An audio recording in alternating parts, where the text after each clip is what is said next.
Vamos a orar ahora un momentito al Señor y pedir que en esta tarde la palabra que voy a compartir con ustedes, que llevo varios días dándole vueltas y tengo la sensación de que todavía no he logrado decir y compartir todo lo que Dios ha puesto en mi corazón. A veces dicen, un secreto profesional, que el día más triste o más bonito para un pastor no es el domingo, sino el lunes. Porque el lunes es cuando piensas en la gente que faltó, la gente que tal vez no vino al culto, cómo salió el mensaje, si dijiste todo lo que tenías que decir o se te olvidaron muchas cosas. Gracias al Señor, para mí los días lunes son días de bendición y días de victoria, ¿verdad? Como cualquier otro. Pero a veces he tenido la sensación cuando llego a casa, sobre todo el domingo, ya el lunes ya me olvido, ya pienso ya en otras cosas, ¿no? Que no dije todo lo que tenía que decir, ni fui capaz de compartir todo lo que yo a nivel personal, en mi estudio de la palabra cada día, saqué de esta porción o de cualquier otra, ¿no? Pero vamos a orar juntos, si les parece, hermanos, para pedirle al Señor que en esta tarde, este hermoso salmo del cual voy a estar hablando, toque nuestros corazones y podamos aprender todo lo que tenemos que aprender en el día de hoy. ¿Les parece, hermanos? Vamos a orar. Señor, muchas gracias, Padre, porque cada vez que abrimos tu palabra, nuestro corazón se llena de gozo y de expectativa por lo que tú nos enseñarás, por lo que tú nos hablarás a través de ella. Te pido, Señor, que el estudio, la exposición de este hermoso salmo sea de bendición para todos los que vamos a oírlo y podamos aprender e interiorizar todo lo aprendido en el día de hoy.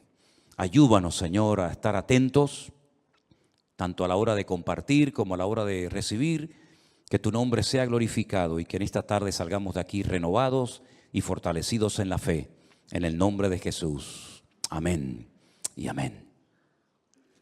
Me gustaría primeramente ponerles en la pantalla, en las pantallas de la iglesia, un gráfico donde hemos hecho un pequeño resumen de los 150 salmos que tenemos hoy por hoy en nuestras Biblias. Realmente el libro de los salmos no es un libro, son 5 libros.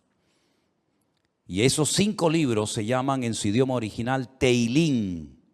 Y yo ya he dicho muchas veces que todo lo que termina en in es masculino plural. Teilín significa alabanzas. Teilá es alabanza, Teilín es alabanzas. Este es el libro de alabanzas, el himnario, el libro de canciones del pueblo de Israel, que hasta el día de hoy se siguen cantando muchos de estos salmos.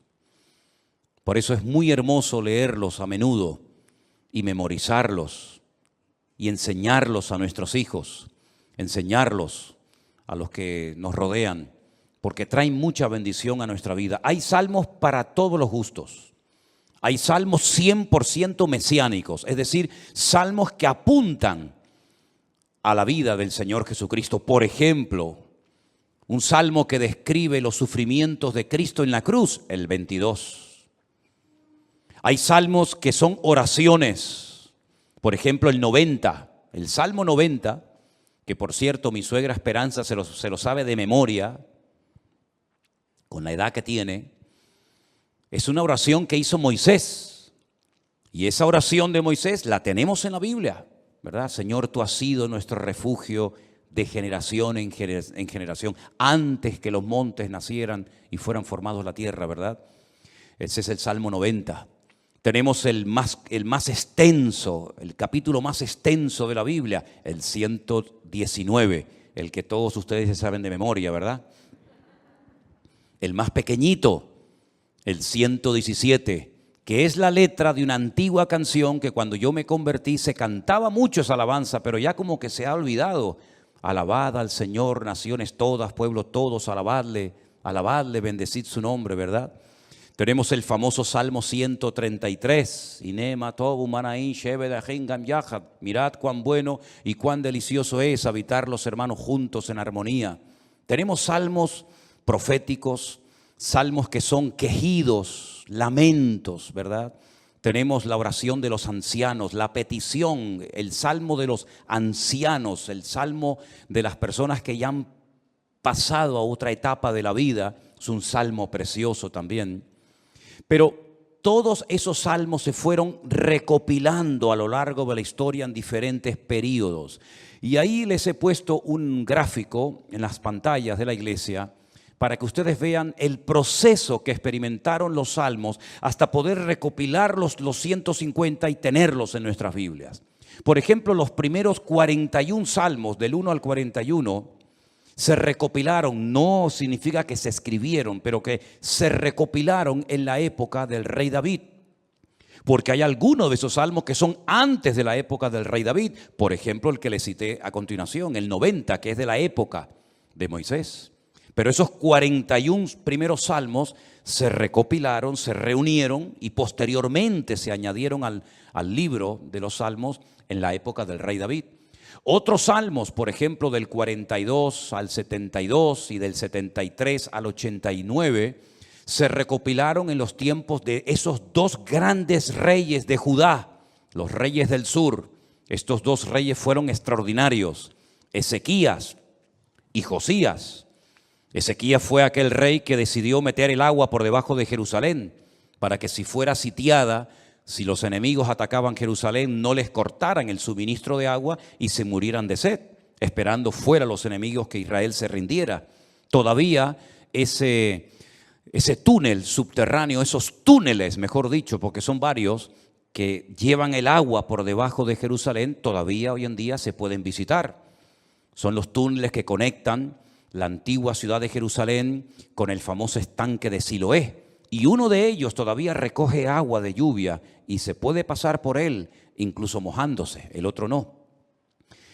Y el rey Josías fue un rey muy utilizado, un hombre, un instrumento tremendo en las manos del Señor. Fue aquel rey que, cuando le dijeron hemos descubierto el libro de la Torá, el libro de la ley en el templo que estaba abandonado, hace una serie de reformas extraordinarias que hacía muchísimo tiempo que Israel las necesitaba.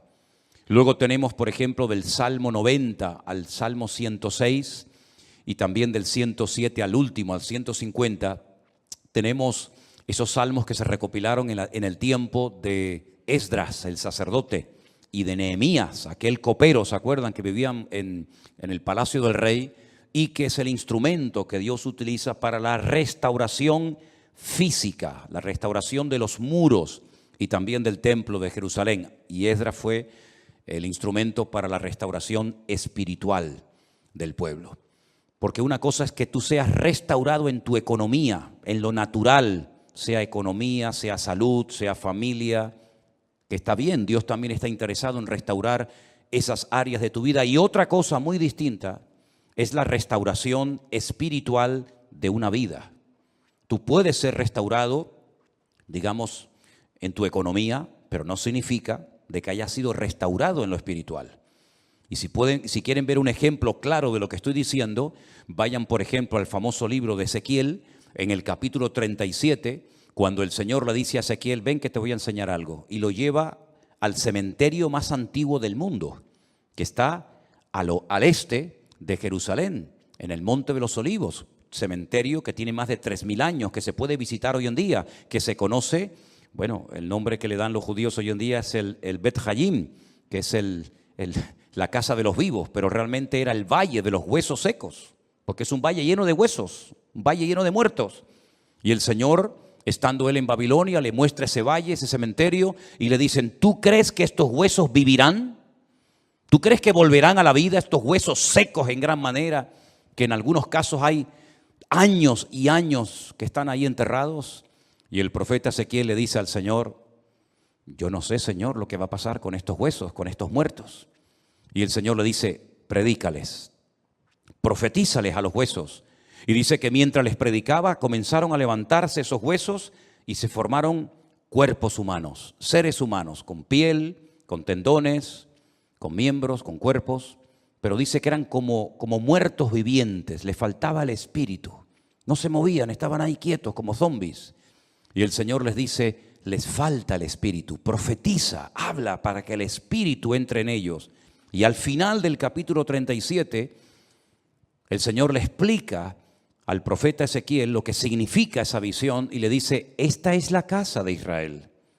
Estos son los hijos de Israel, que van a experimentar un resurgir como pueblo, como nación, una restauración nacional, que en los tiempos de Ezequiel, era impensable, pero que nosotros sabemos que se ha producido en el siglo XX, en mayo de 1948, los huesos secos, esparcidos por todas las naciones de la tierra, se levantaron en un solo día como pueblo, y ahí están, con su himno, con su bandera, con su tierra, con su capital.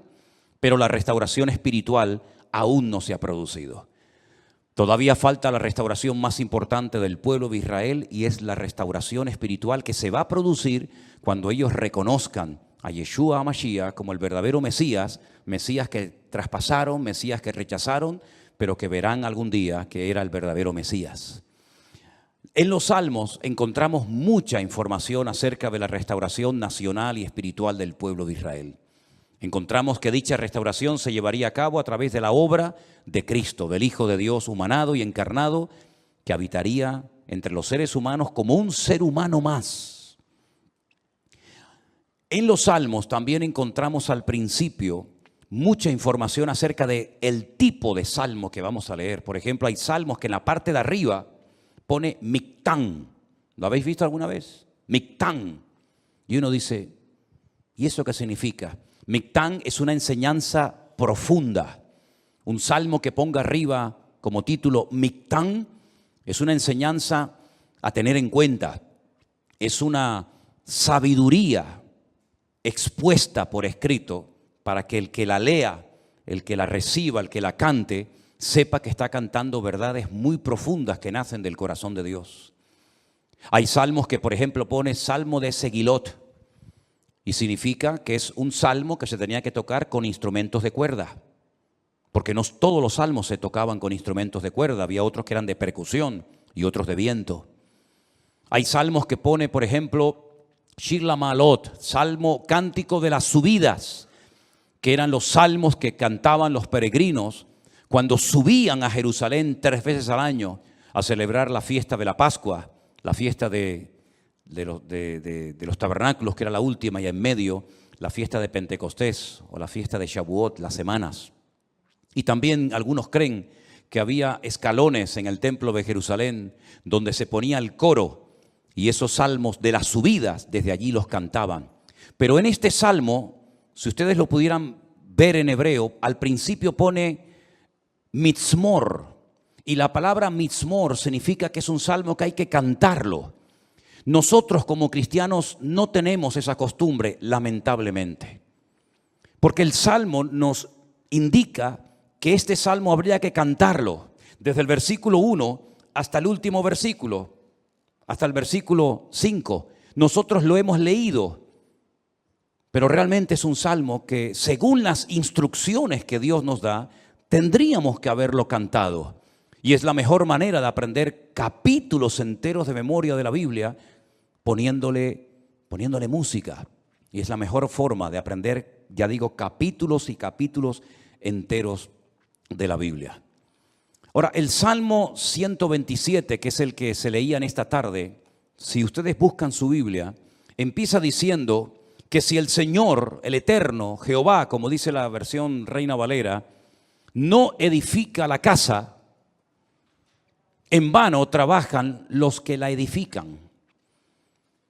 Tenemos que explicar brevemente a qué se está refiriendo el autor de este salmo, que pudo ser David, que le escribió un salmo, una enseñanza a su hijo Salomón, o como opinan otras personas, pudo ser un salmo que lo escribió Salomón con una enseñanza que heredó de su padre, el rey David. Sea como sea, la declaración que hace el versículo 1 es muy interesante. Si Dios, el Eterno, nuestro Creador, no edifica la casa, en vano trabajan los que la están edificando. El sueño de David, que nunca lo vio cumplido, era construir un templo para su Dios.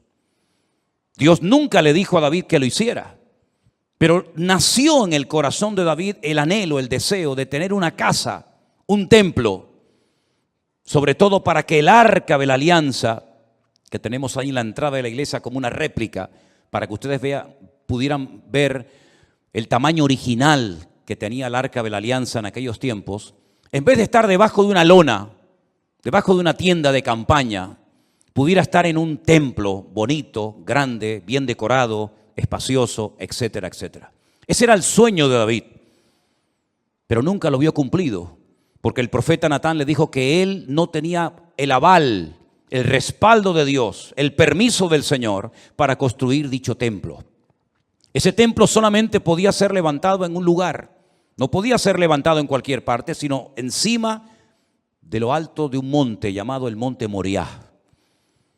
Es una palabra compuesta, el lugar donde Dios me enseña. Moriah viene de maestro, Moré, Morá, Morim, Morot, y Yad es el diminutivo del nombre de Dios. El monte donde Dios es mi maestro, el monte donde Dios me enseña y me instruye, ¿verdad? En ese monte vivía un señor llamado Arauna, que era un jebuseo, los antiguos habitantes de Jerusalén. Y allí sube el rey David. Y entonces dice la Biblia que allí ofrece un sacrificio cuando había muerte por todas partes por un pecado que, como bien saben ustedes, el rey David había cometido. Allí él presenta un sacrificio en el mismo monte y en el mismo lugar donde tiempo atrás el famoso patriarca Abraham, el amigo de Dios, había subido con su hijo Isaac para sacrificarlo sobre un altar, pero el Señor lo detuvo y le dijo: no lo hagas. Todavía ese altar, esa roca enorme que es tan grande como esta plataforma o más, todavía está allí. Y los judíos consideran que desde allí fue donde Dios creó el mundo, el ombligo, el centro geográfico de la tierra bíblica. Pues en ese lugar Salomón, su hijo, iba a construir el primer templo de la historia para Dios. Ellos tenían que partir de la base de que el Dios de ellos era tan grande, tan inmenso, que era imposible meterlo dentro de un templo. Era totalmente imposible meter a Dios, limitar a Dios dentro de un cubículo, dentro de un edificio, porque ya el Señor le había dicho a David que el cielo es su trono y la tierra es el estrado de sus pies. ¿Qué templo me van a hacer ustedes para mí? Los romanos se reían de los judíos cuando llegaron a Israel y decían: ustedes están locos, porque ustedes tienen un templo enorme, precioso, pero vacío. ¿Dónde están vuestros dioses? ¿Dónde están vuestras divinidades? Los griegos, los romanos y todas las culturas habidas y por haber levantaban templos, pero luego los llenaban de ídolos. Apolos, Afrodita, ¿verdad? Cibeles, Ares y tantos dioses. Pero los judíos nunca pusieron una figura de Dios, porque al Señor tu Dios adorarás y a Él solo servirás. Y en los famosos 10 mandamientos, el Señor prohibía la fabricación de imágenes de talla. Por lo tanto, era un templo vacío, pero en lo más recóndito, en lo más oculto del templo, estaba un lugar que nosotros lo llamamos el lugar santísimo, donde estaba el Arca de la Alianza. Y Salomón iba a poder construir ese templo con la ayuda de miles y miles de personas. Y podía estar tranquilo de que nadie le iba a atacar, porque su padre había estado durante años sometiendo a todas las naciones vecinas para que su hijo en tiempos de paz y de prosperidad pudiera construir el templo de Jerusalén. Lo tenía todo. El padre le dio los planos. El padre le escribió 77 letras de canciones que las tenemos en la Biblia, los famosos salmos de David, para que pudieran cantar. Inventó instrumentos musicales, le dio oro, piedras preciosas, madera, plata, bronce, lo tenía absolutamente todo. Y además Salomón hizo un pacto con el faraón, que eran expertos en aquella época en la fabricación de megaestructuras, porque los judíos nunca habían hecho un edificio tan grande, y mucho menos para Dios. Cómo levantar aquellas piedras, subirlas a aquel monte, colocarlas una encima de la otra, aquellas columnas, más de 70 columnas exactamente, de una pieza, cómo iban a levantarlas, ponerlas a nivel para que aquella casa no se cayera. El templo no tenía arcos, como lo inventaron los romanos, por eso los arcos le han permitido a las fabricaciones y a la arquitectura romana permanecer hasta el día de hoy, pero eran columnas y era muy difícil poner aquello en pie. Hay, por ejemplo, en la ciudad de Jerusalén, en un lugar donde yo he llevado a algunos hermanos alguna vez, una columna entera que es como de aquí al fondo de la pared, que se quebró y allí la dejaron. Y y han pasado 2000 años y todavía aquella columna sigue allí. Él hizo un pacto con el faraón, se casó con su hija, hizo un pacto de no agresión. De hecho, su hija se murió en Jerusalén y ahí en el torrente de Cedrón hay una pirámide pequeñita, recordando que allí está enterrada una mujer de origen egipcio, porque ella murió en Jerusalén. Y el faraón le ayudó a construir aquel hermoso templo. Pero Salomón sabía perfectamente que él podía tener el oro, la plata, los albañiles, los carpinteros, los canteros, absolutamente todo. Incluso había naciones que todos los años le traían, curiosamente, 666 talentos de oro. Multiplique 666 por 45, era una barbaridad de kilos de oro para ayudarle. Venían personas de todos los continentes de la tierra, unos le traían marfil, otros le traían diamantes, otros le traían de todo. Pero él sabía que aunque lo tenía humanamente hablando todo, sin el respaldo, sin la ayuda del Señor, aquel templo nunca se iba a poder levantar. Y aquí hay una primera lección que tenemos que interiorizar nosotros como cristianos en el día de hoy. Nosotros nos podemos esforzar mucho y de hecho el esfuerzo forma parte de la vida cristiana. Esfuérzate y sé valiente, le decía el Señor a Josué, ¿verdad? Josué capítulo 1. Esfuérzate y pelea, le decía el apóstol Pablo a Timoteo. Pero por mucho que nos esforcemos, por mucho que trabajemos, por mucho que madruguemos o por mucho que trasnochemos, sin el respaldo, sin el favor de Dios, todo lo que hagamos nos sirve absolutamente para nada. ¿Cuántos dicen amén? Algunos creen que por trabajar más van a ganar más y se equivocan, porque la Biblia no enseña que para ganar más hay que trabajar más. Si usted quiere ganar más, no haga eso, porque lo está haciendo al revés.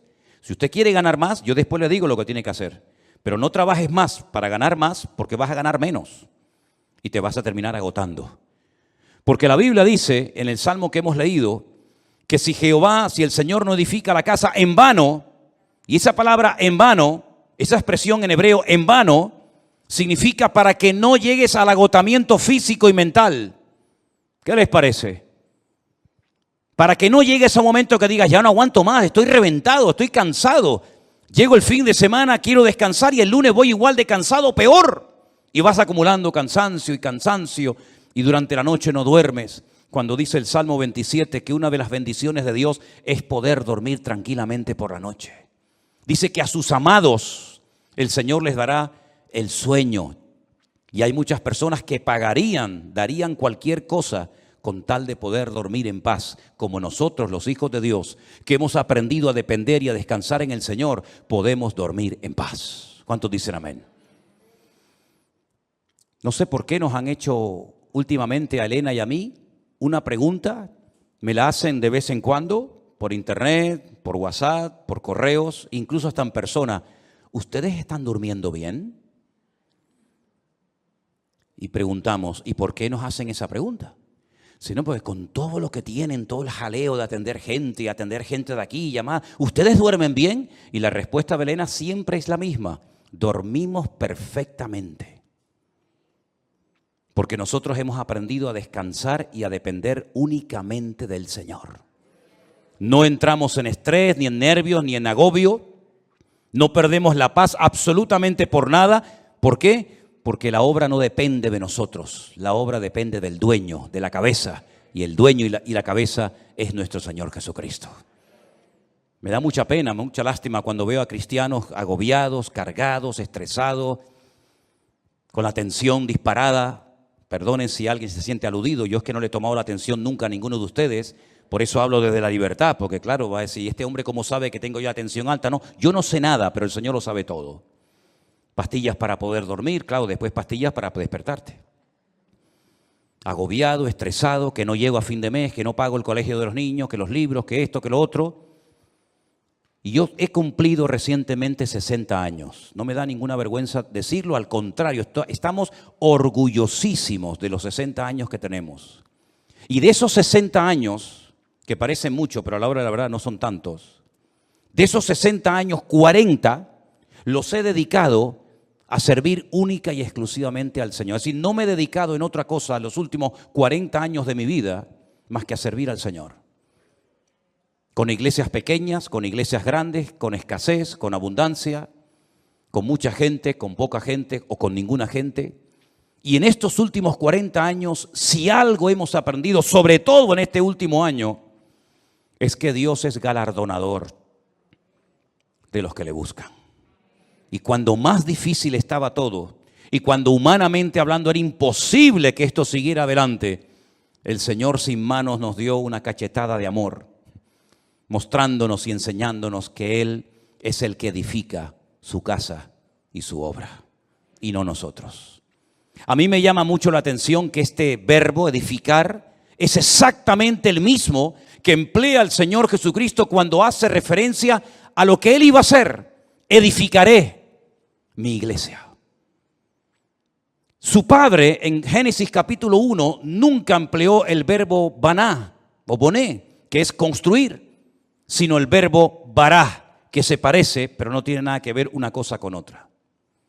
Bará es un verbo que solamente aparece en la obra creadora de Dios. Cuando dice la Biblia que en el principio creó, ese verbo creó es bará y significa crear de la nada. Este púlpito está hecho de un material llamado metacrilato. Lo mandamos a hacer hace 20 años. El que lo hizo, porque este no se ha perdido ningún culto desde que estamos aquí, Este ha estado todos los cultos, todas las reuniones de jóvenes, todos los cultos de jueves, todos los cultos de domingo. Este que está aquí, o esto que está aquí, ha estado siempre aquí. Pero el que lo hizo, no lo creó, lo hizo utilizando una materia prima, metacrilato. Y el púlpito que tenemos en la iglesia del Puerto de la Cruz es de madera. Y alguien lo hizo, no lo creó, utilizando la materia prima de la madera. Pero el verbo bará en Génesis capítulo 1 es crear de la nada. ¿Y cómo Dios creó sin utilizar materia prima? Sin utilizar tierra, sin utilizar piedra, sin utilizar madera, con el poder de su palabra. Dijo Dios, sea la luz, y fue la luz. Y dijo Dios, y todo lo que Dios decía se materializaba por el poder de su palabra. Pero curiosamente el Hijo, cuando viene a este mundo hace 2000 años, Él no dijo, crearé mi iglesia de la nada. No dijo eso, sino dijo, edificaré. Y si juntamos, y tenéis memoria para recordar esto, el Salmo 127 dice Salomón, si Dios no edifica esta casa, en vano estamos trabajando nosotros aquí. Estamos perdiendo el tiempo, nos estamos desgastando, vamos a llegar a la extenuación, al agotamiento, si Dios no respalda esta obra. Porque Él sabía que esa obra no dependía de sus obreros, de su sabiduría, que era mucha y la tenía, de su dinero, que era mucho y lo tenía. Él sabía que aquella casa no era una casa particular, no era una sinagoga, no era un colegio, era la casa de Dios. Y la casa de Dios solamente se podía utilizar esa palabra, esa expresión para hacer referencia al templo. Yo sé que hay gente que dice, hermanos, bienvenidos a la casa de Dios. Está mal dicho eso, porque esto no es la casa de Dios. Esto es un local donde se reúne la iglesia, pero esto no es la casa de Dios. Dios no vive aquí. Si esto fuera la casa de Dios, yo no me voy de aquí ni a palos. ¿Cómo me voy a ir de aquí si mi Dios vive aquí? ¿A dónde me voy a ir? Nos tendríamos que venir a vivir aquí. Pero esta no es la casa de Dios. Pero en aquellos tiempos, cuando Salomón dice, si Jehová no edificare la casa, ¿a qué casa se refería? A la casa de Dios. Él sabía que esa casa no iba a poderse terminar si no tenía el respaldo de Dios. Por eso el Señor Jesucristo pudo decir, yo edificaré mi iglesia. Porque Él dijo, todo lo que hago y todo lo que digo, lo hago porque mi Padre me da autorización y me apoya para hacer y decir lo que hago. Por eso la iglesia ha permanecido en estos últimos 2000 años con persecuciones, con todo tipo de regímenes políticos, con falsas doctrinas, con divisiones, etcétera, etcétera. ¿Por qué? Porque el que la está fabricando no es el hombre, el que la está construyendo es el Señor Jesucristo. Y nosotros somos piedras vivas en ese edificio, pero la piedra angular, la que soporta todo el peso, es nuestro Señor Jesucristo. La piedra que desecharon los edificadores ha venido a ser la cabeza del ángulo. Bendito sea Dios. Piná, Rosh Piná. Eso es, Rosh Piná. Hay un pueblo en Israel muy bonito que se llama Rosh Piná, que significa la cabeza del ángulo. Pero este salmo, ¿sabes? Te da una calma, te da una paz impresionante, porque no tienes que estar dependiendo de tu esfuerzo personal. sino del respaldo de Dios. Y yo le hacía esta mañana a los hermanos del Puerto de la Cruz 2 preguntas que se las voy a hacer ahora a ustedes. ¿Dios está respaldando lo que estás haciendo? Piensa bien, Todos no vamos a ser pastores, todos no van a ser predicadores, evidentemente. Pero todos y cada uno de ustedes, de nosotros, nos dedicaremos en la vida a algo. Pero mi pregunta es, ¿a eso a lo que hoy por hoy te estás dedicando, tú notas en tu vida el favor de Dios, el respaldo de Dios?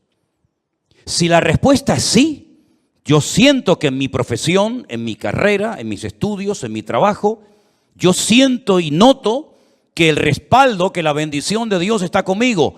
Gloria a Dios, no sabes cuánto me alegro, hermano. Pero si la respuesta es no, entonces ¿por qué lo estás haciendo? Si sabes que Dios no te ha mandado a hacer lo que estás haciendo, ¿cómo te atreves a hacerlo? Porque la segunda pregunta que les iba a hacer es, ¿por qué estás haciendo lo que estás haciendo? ¿Para ganar un sueldo? Es decir, ¿tú sabes que no estás haciendo lo que Dios quiere? Esa no es la voluntad perfecta de Dios para tu vida, pero igualmente lo haces porque a final de mes un señor te pone un sobre con un dinero para poder cubrir tus necesidades. Así es como tú te has montado tu vida cristiana. ¿Te ves haciendo lo que estás haciendo tus próximos 10 años, 20 años de tu vida? ¿Ese es el futuro de tu vida? ¿Dedicarte a lo que estás haciendo? Si es la voluntad de Dios, gloria a Dios, sigue adelante. Pero como la vida es tan corta y cuando te des cuenta pasó, ¿cómo hay creyentes que se han dedicado toda la vida a hacer lo que saben que no era la voluntad de Dios perfecta para ellos, pero al fin y al cabo lo hacían para al final de mes recibir un sobrecito con un hueso que te daba un señor que le sobraba de todo, que a veces no te pagaba lo que tú merecías por haber trabajado tanto, pero dependías de él hasta para poder poner un poco de gasolina a tu coche o comprar una compra, hacer una compra en un supermercado? Para eso murió el Hijo de Dios en una cruz, para que viviéramos como la gente del mundo sin marcar una diferencia y sin demostrarle al mundo que Dios nos enseñó a nosotros en su palabra un estilo de vida diferente. Yo te voy a confesar algo que probablemente es la primera vez en mi vida que voy a decir en público. Yo no sé si en algún momento, en alguna iglesia, en alguna predicación, desde los 19 años que estoy sirviendo al Señor, yo he dicho alguna vez esto que voy a decir ahora. Esto sería como dicen en televisión, esto es una primicia. ¿Tú sabes cuál era la preocupación, la gran pregunta que yo tenía en el tercer año de escuela bíblica, de seminario, cuando yo estaba a punto de salir? ¿Sabes cuál era mi pregunta? ¿De qué voy a vivir? Porque yo no quería volver a la casa de mis padres. Porque yo le había dicho a mi padre que el Señor me había llamado. Y cuando él me preguntaba, ¿de qué vas a vivir? No había iglesias por ninguna parte. Hoy en día hay iglesias por todas partes. Pero en aquellos años, hace 40 años, no había iglesias prácticamente por ninguna parte. Eran contadas con los dedos de una mano las iglesias que, por ejemplo, había en Tenerife. Muchas de las iglesias que ustedes conocen o han visitado, o a lo mejor han estado, no existían. Las iglesias eran de 10, 15 personas, había muy poca gente, un culto de jóvenes con 5, 6 jóvenes, era un avivamiento. No había prácticamente nada y la pregunta que yo tenía en aquellos años era, ¿de qué voy a vivir? Porque no quiero volver otra vez a vivir en la casa de mis padres, porque sería entonces darle la razón al viejo de que me equivoqué y al fin y al cabo tengo que volver a vivir con ellos hasta para poder comprarme un par de zapatos. Pero casi la última semana de estudiar en aquella escuela bíblica en Las Palmas, en un piso allí cerca de las playas de las canteras, llegó un misionero, como eso ya les he contado en otras ocasiones, y me pidió que viniera aquí a Tenerife a echarle una mano en la obra. Y desde ese día, el 31 de mayo me gradué, mayo tiene, desde el 1 de junio de 1981, ¿qué día es hoy? ¿Cuál? 31 de octubre, fíjate. Desde el 1 de junio de 1981 hasta el 31 de octubre del 2021, yo no he hecho otra cosa en mi vida más que servir al Señor.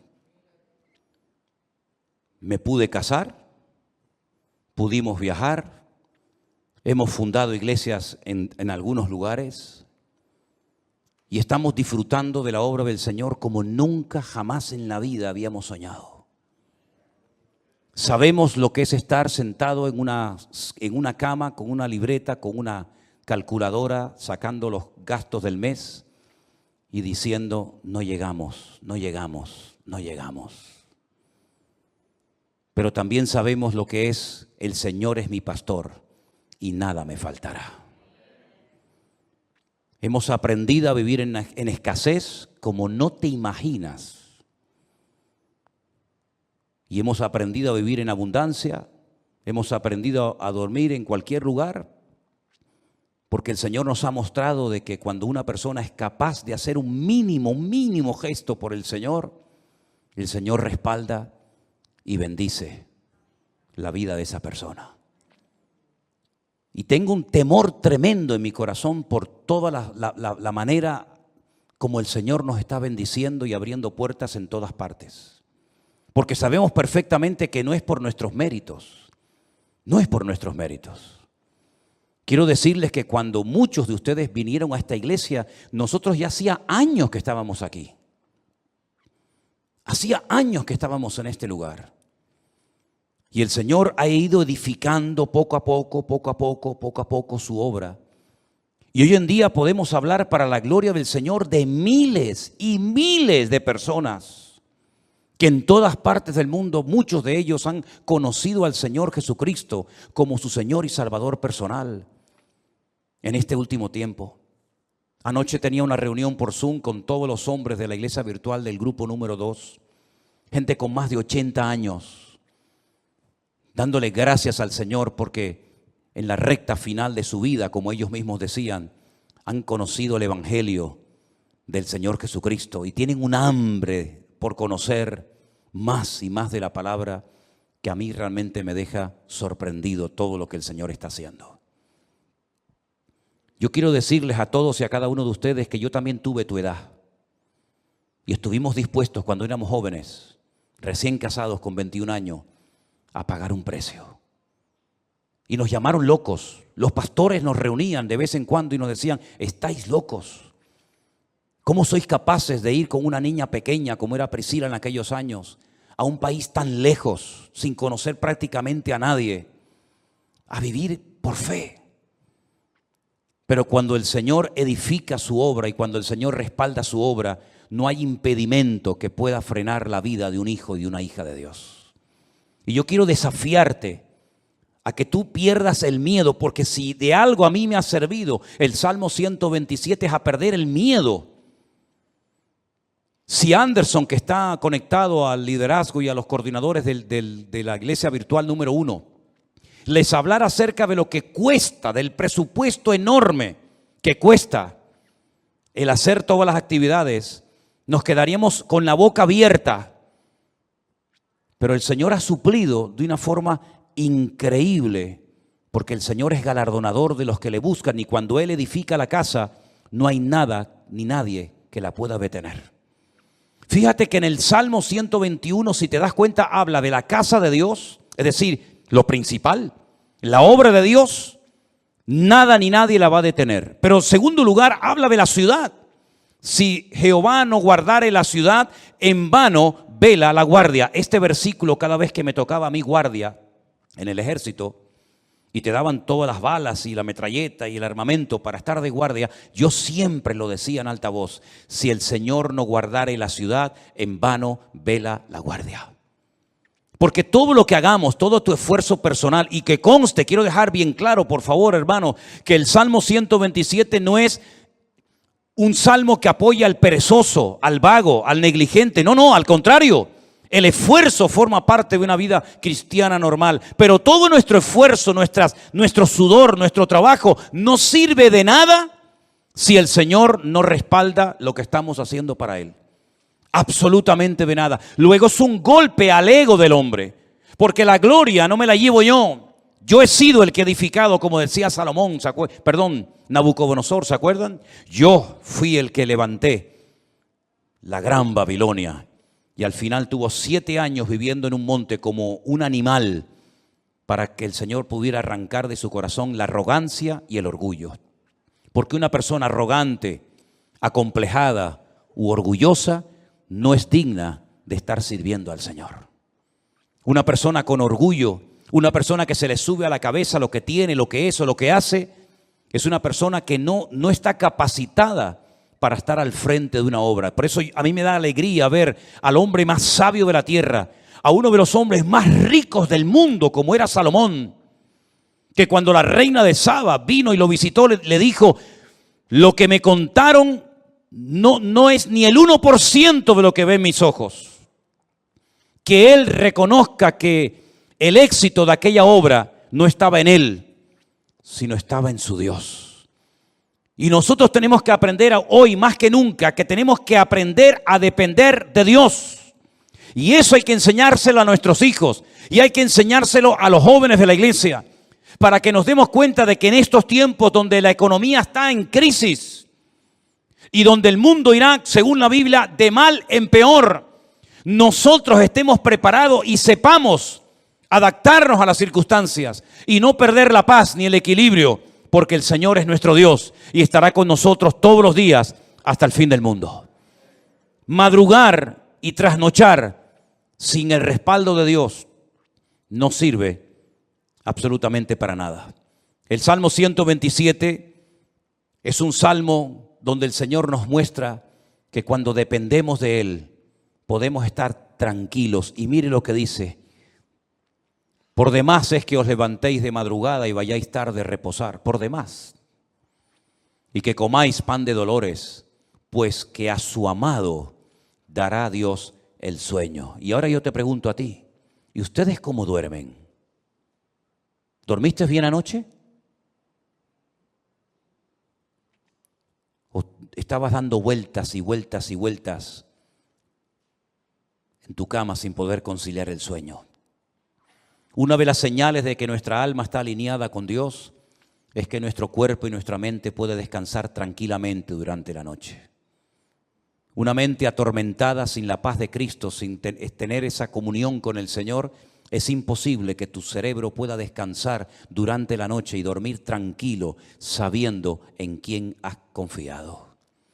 Fíjate lo inútil que es rodearse de cosas o de personas para que te protejan y para que te ayuden cuando no está el Señor controlando tu vida, tu economía, tu matrimonio, tu ministerio, tu iglesia, etcétera, etcétera. Por mucha gente que te rodee, por muchos amigos que tengas, por mucha economía que tengas, no sirve absolutamente de nada. Y te voy a poner un ejemplo tremendamente gráfico para que veas lo inútil que es rodearse de personas creyendo y confiando en ellos en vez de confiar y descansar en las promesas del Señor. ¿Os acordáis de Saúl? ¿Sabéis quién era Saúl? Sí, ¿verdad? El primer rey de Israel. Estaba obsesionado con matar al rey David o con el joven David. El rey en aquella época dormía en el centro del campamento.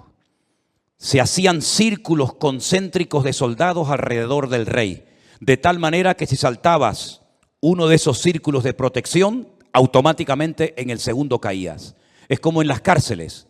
¿Veis que hay como un muro alambrado que si logras saltarlo, te encuentras a continuación otro y te quedas entre muro y muro, ¿verdad? En muchos bancos en la península, aquí en Canarias no se ve, pero en muchos bancos en la península tocas un timbre, te abren una puerta, entras, se cierra detrás de ti y la otra no se abre hasta que se cierre la anterior, para que así te quedes entre una y otra. El rey Saúl dormía rodeado de centenares de soldados y de su guardia personal en el centro del campamento. David una noche bajó de las montañas y atravesó el primer círculo, el segundo, el tercero y hasta el mismo lugar donde estaba el rey Saúl dormido. Cogió la lanza del rey Saúl, subió a lo alto de una montaña y cuando estaba lejos comenzó a gritar: Abner, Abner, ¿qué haces? ¿Qué forma de proteger al rey es esa? Mira lo que tengo en la mano. He llegado hasta la misma presencia del rey Saúl, al que supuestamente tú tienes que estar cuidando. Te has quedado dormido. No has cumplido con tu deber. Y ahí hay un ejemplo gráfico de cómo un rey rodeado de cientos de soldados que se quedan dormidos. Ahora puedes entender lo que dice el Salmo 127. Si el Señor no vela y cuida y protege a la ciudad, en vano vela la guardia. Todos se van a quedar dormidos espiritualmente hablando en estos últimos tiempos.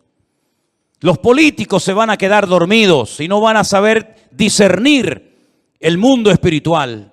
Los bancos se van a quedar dormidos y van a ser esclavos del próximo sistema mundial de economía.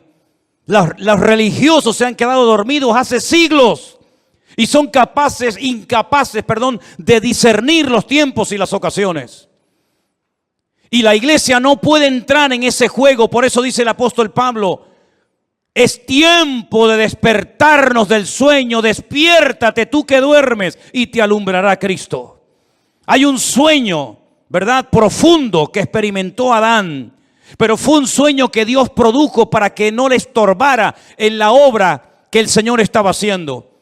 Pero hay otro sueño de tipo espiritual que te adormece el alma, que atonta tu espíritu, que ciega tu entendimiento y que cauteriza tu conciencia y que te impide reconocer que a veces lo que estás haciendo no es la voluntad de Dios. Es un juguete, un entretenimiento del sistema faraónico del mundo que te da todo a cambio de nada. Y al final de tu vida no has hecho nada y te has creído que Dios estaba respaldando tu obra, tu ministerio, tu imperio, tu reino, pero has tirado por la borda tu vida y te has bajado a lo profundo del barco mientras había una tormenta arriba. Tú te has quedado dormido y en vez de actuar marcando una diferencia, dejaste que el mundo te marcara y te manipulara a ti. Por eso, mis queridos hermanos, el Salmo 127 es de sacudir nuestras conciencias y despertarnos ante la realidad. ¿Qué estoy haciendo con mi vida? ¿Qué estoy haciendo con mis recursos? ¿Qué estoy haciendo con mi tiempo? ¿Qué estoy haciendo con mi juventud? ¿Qué estoy haciendo con los dones y talentos que Dios me dio? ¿Qué estoy haciendo en definitiva? Porque si lo que estoy haciendo no tiene el respaldo de Dios, ¿para qué lo sigues haciendo? ¿Es que acaso el Señor no dice en su palabra: el justo por la fe vivirá? ¿O es que eso solamente eran unas palabras bonitas que Martín Lutero en esta época del año, hace muchos siglos atrás, sacudió su conciencia, le hizo reconocer y recapacitar que el sistema religioso en el que estaba envuelto estaba envenenado y corrompido? Son unas palabras bonitas de un profeta del Antiguo Testamento que sí quedaron muy bien, pero que hoy en día no tienen ningún efecto. Eso funciona, es realmente así, eso es real. ¿Funcionan las promesas de Dios? Te pregunto, hermano. ¿Funcionan sí o no las promesas de Dios en tu vida? ¿Te fías de Dios? ¿Crees que Él te puede sanar, que te puede prosperar, que te puede bendecir? Pues te voy a dar algunas pinceladas para que empieces a entrar en una dimensión diferente en cuanto a tu relación con Dios. Primero, hay ciertas y determinadas cosas que hay que pelearlas y lucharlas en el campo de batalla. Goliat no se iba a ir por el hecho de que estaba frente a él el ejército de Israel. Al contrario, el ejército de Israel le atraía, porque la luz atrae a los mosquitos.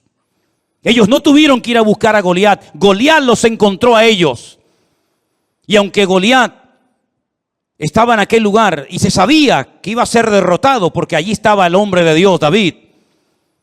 Para Goliat era un atractivo estar en aquel lugar, como es un atractivo para muchos el conquistar a tus hijos, o romper tu matrimonio, o derrotar tu ministerio. ¿Por qué? Porque tú tienes luz, tú proyectas luz. Hay una gracia de Dios, hay algo de Dios en tu vida que al enemigo lo atrae. No tienes que buscarlo, él te va a encontrar. La luz atrae a los mosquitos. Si no, vete al campo y enciende una luz para que veas cómo enseguida vienen los bichos.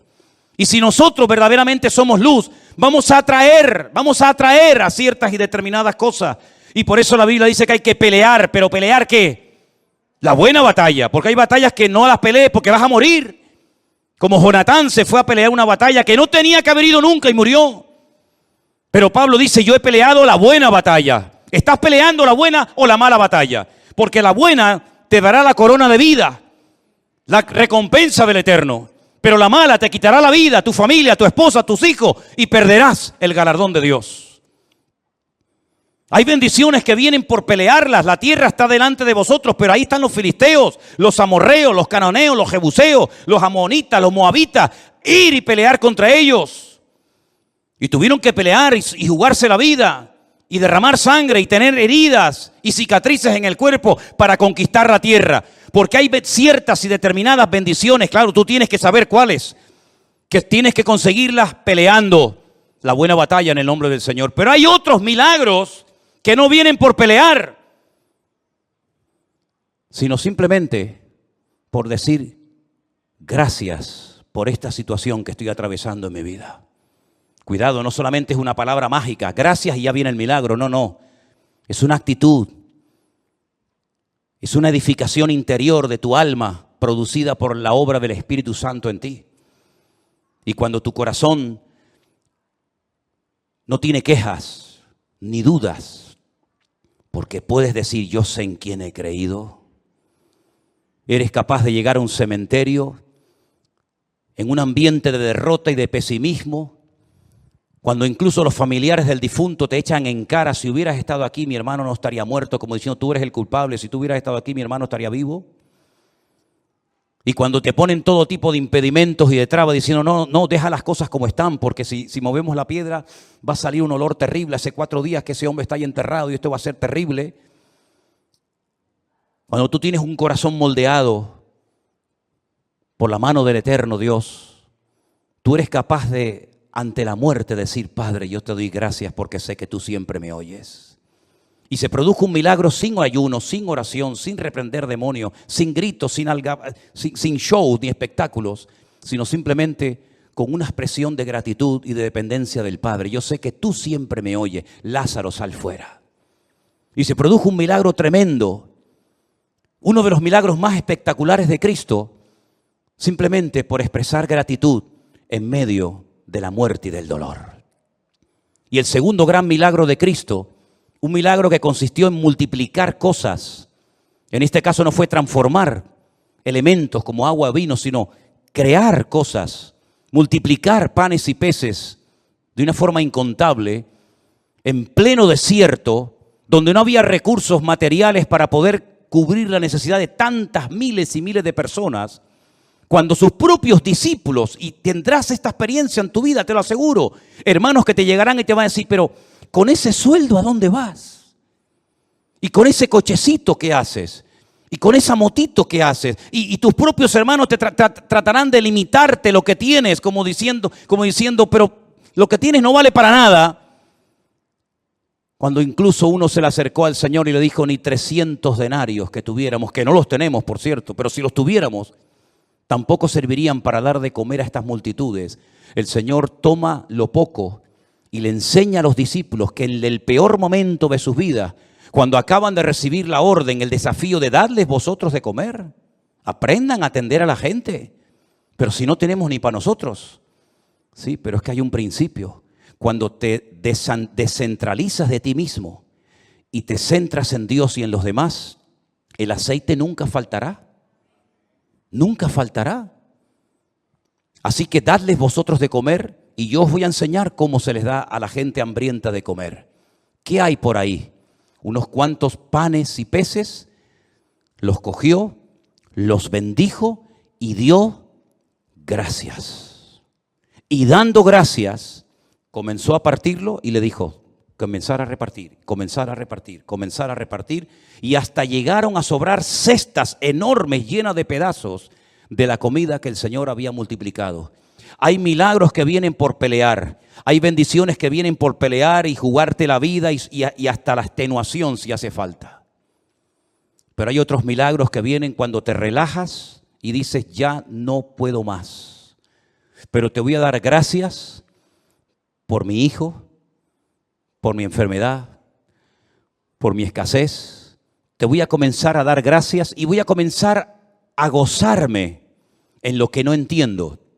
Y voy a transmitir ánimo, aliento y gratitud a mi familia y a mi gente que me rodea. Y vas a comenzar a ver milagros impresionantes en tu vida. Yo digo una cosa. ¿Qué tienes que perder? Imagínate que te funciona. Vas a estar toda la vida agradecido al Señor por haber aprendido a salir de la miseria, por haber aprendido a gozarte en la adversidad y por haber aprendido a ver la gloria de Dios en medio de las tormentas de la vida. ¿Cuántas tormentas hemos atravesado? ¿Cuántos desiertos hemos cruzado? ¿En cuántas cuevas nos habremos metido espiritualmente hablando? Pero de todas y de cada una de ellas nos ha sacado nuestro Dios. Y la situación en la que te encuentras ahora mismo, repito, la situación en la que te encuentras ahora mismo, y yo no me estoy dirigiendo a nadie, y lo quiero dejar bien claro, porque yo no necesito un micrófono para hablarte a ti, o a ti, o a ti hermanita, o a ti hermano. Yo no necesito, jamás necesito de un micrófono para sentarme y decirle a usted, ven para acá. Yo le estoy predicando a toda la iglesia, pero creo que en este momento el Señor me está utilizando para decirte esto. La situación en la que te encuentras ahora mismo en tu matrimonio, en tu economía, o en cualquier otra área de tu vida, Dios la ha permitido. Porque lo que tienes que aprender no lo vas a aprender riendo ni saltando, sino llorando y sufriendo. Porque lo que se aprende llorando no se olvida nunca. Lo que se aprende en el dolor y en el sufrimiento no se olvida jamás en la vida. Por eso hay dolores que son una bendición. Y por eso el Señor ha permitido que todos y cada uno de nosotros, con sus respectivas circunstancias, hayamos llegado a un punto en nuestra vida, con la edad que tienes, con la familia que tienes, con los hijos que tienes o no tienes, para que aquí le preguntes hoy al Señor, Señor, cuento con tu favor cuando mañana vaya a la calle a buscarme la vida en mi trabajo. Si eso es lo que Dios tiene planeado para ti, adelante, hermano, sal como un león, no como una gallina. Sal como un león, contento, triunfante. Sal de tu Getsemaní con el corazón recién quebrantado y roto. Pero sal de tu Getsemaní diciendo, el Señor está conmigo como poderoso gigante. Pero no se te ocurra salir de tu desierto. No se te ocurra salir de tu Getsemaní sin la bendición y el respaldo de Dios. Porque entonces habrás perdido tiempo, habrás perdido recursos. Y no habrás conseguido absolutamente nada. Déjate de lloriquear y pórtate como un hombre. Déjate de lloriqueos absurdos y ridículos y de levantar pena y compasión. Lo que tienes que meterte es en tu huerto de Getsemaní y aprender a derramar tu alma delante del Señor. Y no se te ocurra salir de ahí hasta que le hayas dicho, no se haga mi voluntad, sino la tuya. Porque hasta ahora lo que hemos querido es que se hiciera nuestra voluntad. Pero Dios el año pasado nos paró los pies a todos y nos dijo, a partir de ahora, lo que se va a hacer en mi casa y en mi iglesia es mi voluntad. Porque lo que yo quiero edificar, lo quiero edificar a mi manera, con mi estilo, con mi forma, y no con la forma y el estilo que me marcan ustedes. Vamos a dejarnos moldear, vamos a dejarnos tratar, vamos a dejarnos edificar por el Señor. Porque si el Señor nos respalda y nos apoya, seremos la gente más feliz y dichosa del mundo. Pero si el Señor en lo que hagas no te respalda, serás la persona más desdichada de esta tierra. Pregúntate a ti mismo en esta tarde, ¿por qué estoy haciendo lo que hago? ¿Por qué digo lo que digo? ¿Por qué predico lo que predico? ¿Por qué hago lo que estoy haciendo? ¿No será que a veces hemos entrado en un sistema, en una rutina, en una mecánica y no nos paramos en silencio delante del Señor a preguntarle, Señor, ¿qué quieres hacer con mi vida? Si tú te atreves a hacerle esta pregunta sinceramente al Señor, te puedes llevar muchas sorpresas agradables. Pero tienes que ser valiente, porque este mensaje no va dirigido a cobardes. Los cobardes, este mensaje les da miedo.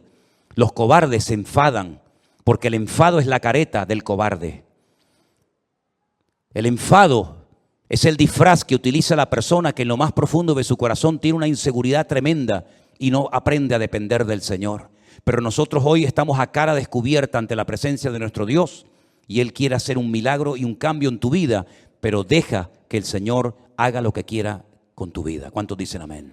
Cierra tus ojos ahí donde estás, mi querido hermano y hermana, y recuerda estas palabras, apréndetelas de memoria.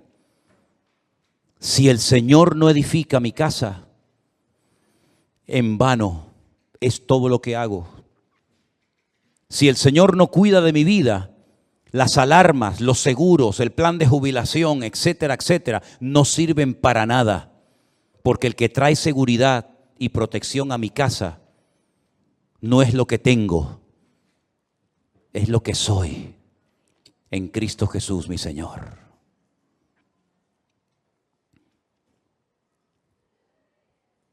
En esta tarde, Señor, hemos escuchado tu palabra atentamente y hemos reflexionado acerca de nuestra vida, de nuestra existencia.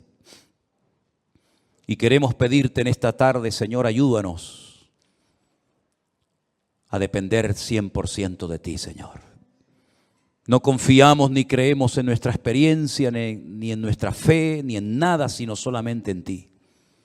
Y por eso yo te ruego, Señor, que en esta tarde este salmo sea una base, un fundamento sobre la cual comencemos a trabajar y a edificar nuestra vida de hoy en adelante. Señor, edifica tu iglesia como tú quieras.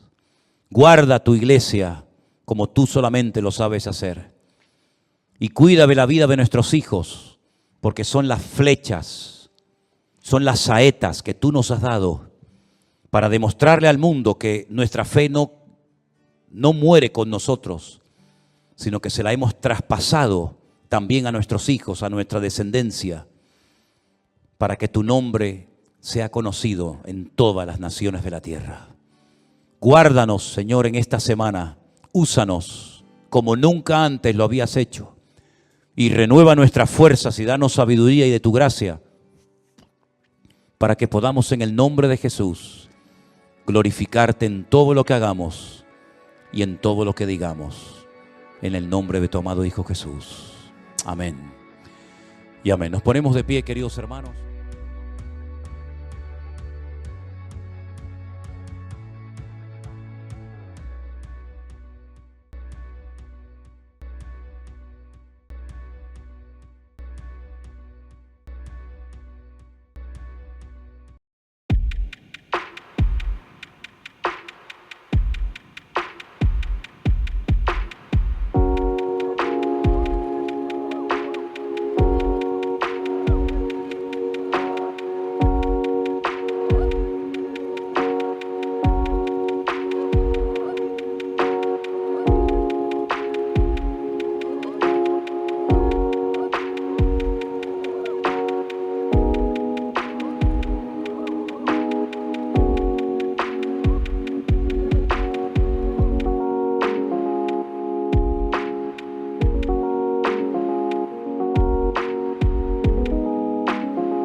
nuestra alma es diferente.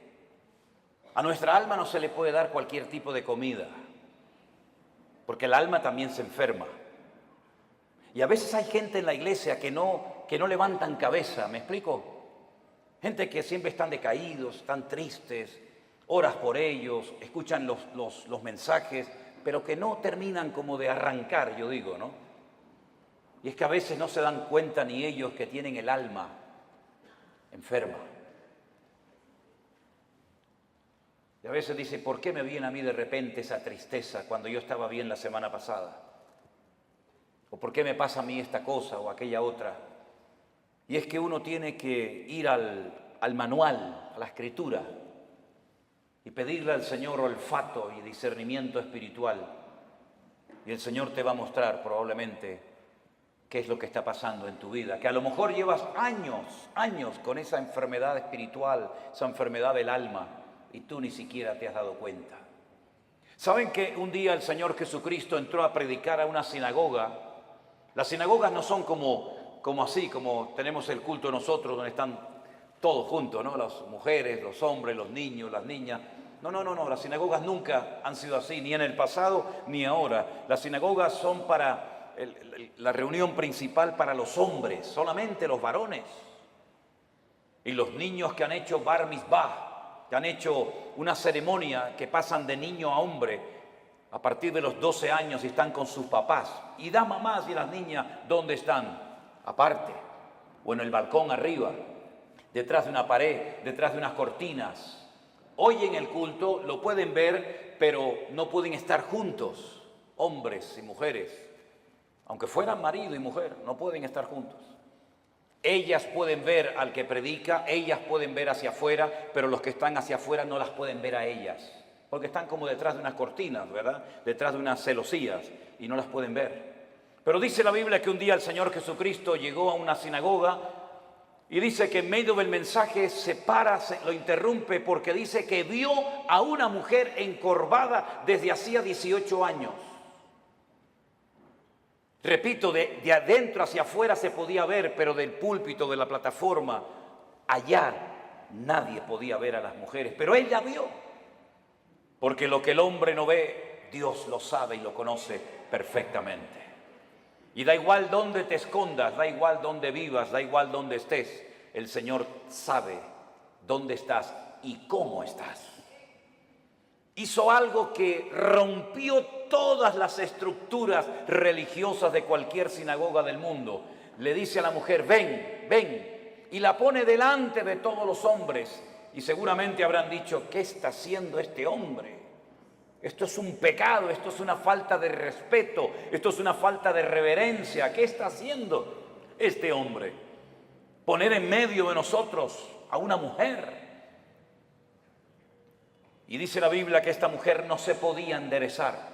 Estaba totalmente curvada su columna vertebral. Y dice que llevaba en esa condición lamentable 18 años de su vida. No se perdió un culto, no se perdió una reunión en 18 años, pero siempre estaba igual o peor. Y esa historia solamente está en el Evangelio de Lucas. Marcos no habló de ella, ni Mateo, ni Juan, pero Lucas sí.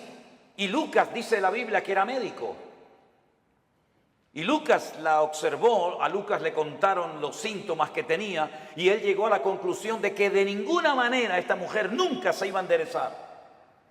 Ahora, el problema aparentemente era un problema físico, pero sin embargo la Escritura dice que tenía espíritu de enfermedad y por eso no se podía enderezar. Fíjese la preposición, las preposiciones son muy importantes, hermano, muy importantes. Como cuando el Señor le dijo a Moisés, desde hasta será tu territorio, pero no te salgas de ahí porque no te voy a dar nada, pero desde aquí hasta allí todo será tuyo. Las preposiciones en la Biblia son tremendamente importantes.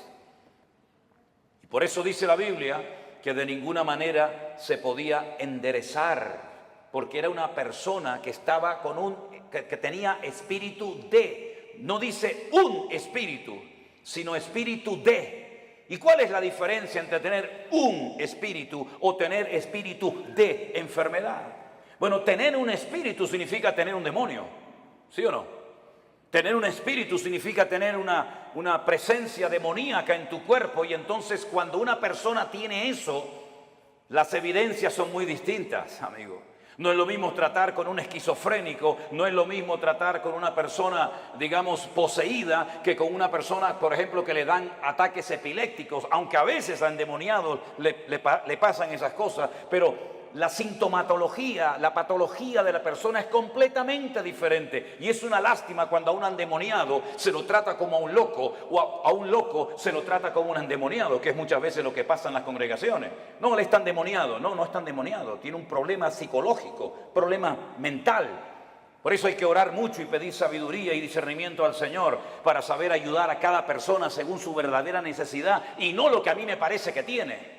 Porque le puede hacer muchísimo daño a una persona, ¿verdad?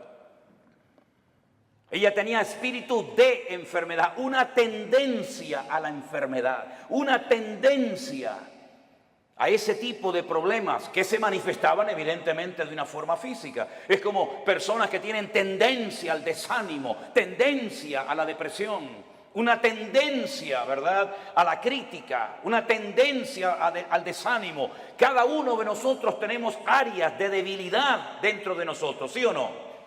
Claro que sí, unos más y unos menos, unos más evidentes que otras, pero todos tenemos tendencia, ¿verdad? Hay gente que tiene tendencia a hablar más de la cuenta, ¿sí o no? Bueno, aquí no en Guatemala, porque ustedes están en un nivel espiritual diferente al nuestro, ¿no? Pero hay gente que tiene una tendencia a... Me dijo una hermana, dice: hermano, ¿usted cree que yo tengo don de lenguas? Y la miré así de arriba abajo y le digo: no sé si lo suyo es don de lengua, pero tiene una lengua que parece un don, hermana. ¿Sabe? Así que esta mujer tenía espíritu de enfermedad. Jesús, cuando oró por ella, no se manifestó como el endemoniado gadareno, revolcándose, pateando, con espumarajos, con actos de violencia, sino que ella no se movió, no le pasó nada, no hizo nada dramático, no hizo un show, no hizo un espectáculo, sino que el Señor dice que puso las manos sobre ella, cosa que nunca hizo con ningún endemoniado, y le dijo: mujer, eres libre de tu enfermedad. Y entonces dice que ella inmediatamente se endereza. Y claro, el principal de la sinagoga, ante semejante milagro, tenía que haber dicho: gloria a Dios, qué bendición que a esta hermana, que la hemos tenido 18 años en la congregación, por fin puede enderezar su vida y hacer una vida normal. ¿No hubiera sido lo más lógico esa reacción? Pues no fue esa la reacción. No le gustó nada, lo que estaba sucediendo allí. Y entonces se levanta y dice: 6 días hay en que se debe trabajar. En estos vengan, pero no en día de reposo. Vamos a ver, para entender esta palabra hay que saber que durante la semana la sinagoga está cerrada prácticamente. El culto principal, para que me entiendan, es en el 7º día, en el día de Shabbat, el único día de la semana que según la Biblia tiene un nombre. Los nombres de la semana en la Biblia no son lunes, que es el culto a la luna, el martes al Marte, el miércoles a Mercurio, el jueves a Júpiter, el viernes a Venus, el sábado a Saturno y el Sunday o domingo al Sol. En la Biblia los nombres de la semana no tienen nombres, tienen números: día primero, día segundo, día tercero, día cuarto, día quinto, día sexto, Shabbat. El único día que tiene nombre es el 7º, porque el domingo es el primer día de la semana. Luego, cuando la gente va a la sinagoga es en el día de reposo, y él lo que está diciendo: venid durante la semana, pero no en día de reposo. Entonces, si en día de reposo no me dejas venir y durante la semana está cerrada, ¿qué es lo que está diciendo este hombre? No me vengan a molestar ni a cambiar mis estructuras religiosas en la iglesia o en la sinagoga, porque no lo voy a permitir. Ante semejante explicación, el Señor Jesucristo se levanta y le dice en el culto, en la reunión: hipócrita. Oye, qué culto tan interesante fue ese, ¿eh? Una mujer que sale detrás de una cortina, que se endereza, el otro que no sé qué, el otro que... Fue un culto muy interesante ese día, ¿eh? Cómo me hubiera gustado estar a mí allí, ¿no? Cuando el Señor se le queda mirando a este y le dice hipócrita, yo le hubiera dicho: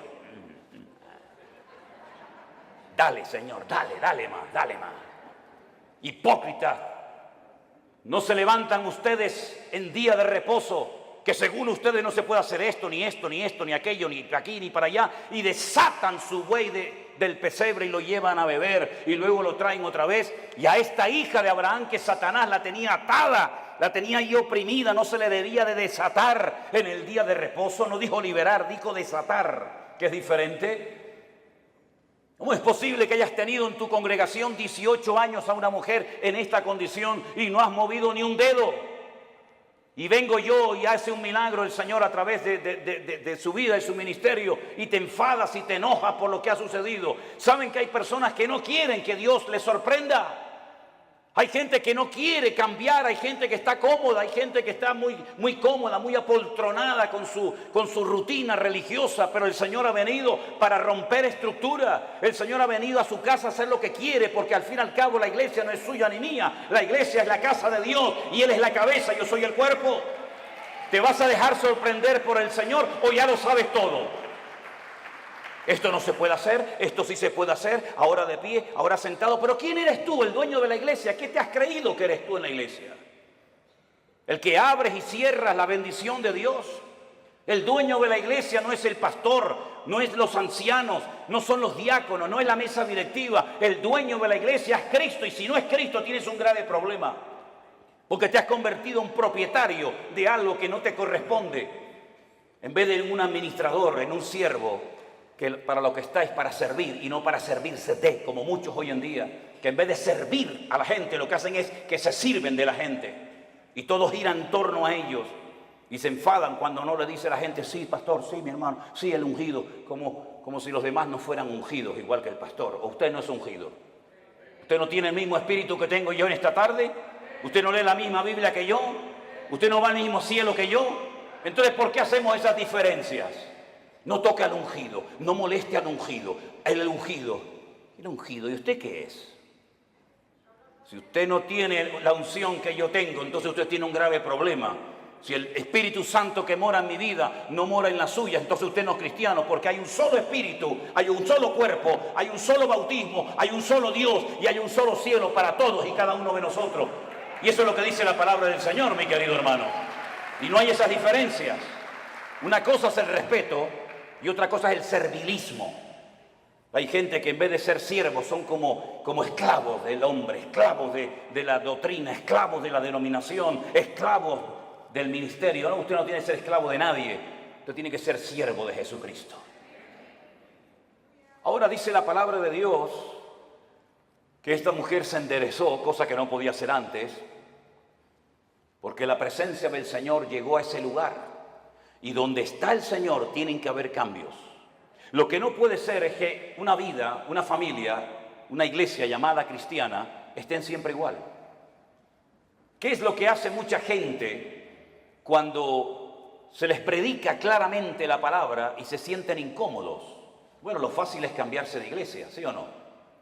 Me voy de esta iglesia porque aquí no hay amor, me voy de esta iglesia porque no cuentan conmigo, me voy de esta iglesia porque el pastor no me ama, me voy y se van a otra, y después te enteras que ya no están en esa, están en otra y en otra y en otra. Es que muchas veces el problema lo queremos resolver cambiando de lugar, en vez de permitiéndole al Señor que nos cambie el corazón y nos cambie nuestro carácter y nos cambie nuestra vida.